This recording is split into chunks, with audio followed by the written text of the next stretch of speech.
alza il pallone, quasi mette fuori tempo Montero, Cavi Moreno bene, Shevchenko nello spazio, va via Shevchenko, accelera, salta tutti Shevchenko, cerca la conclusione, Andrei Shevchenko, un gol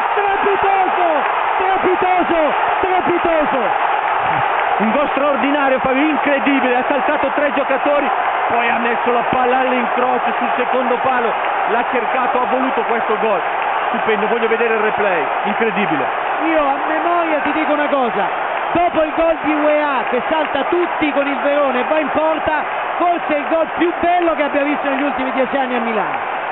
Eccolo qui, Shevchenko va via a tutti, poi guarda Buffon, è fuori, è impossibile metterla girato così e la incrocia in pallonetto sul palo opposto.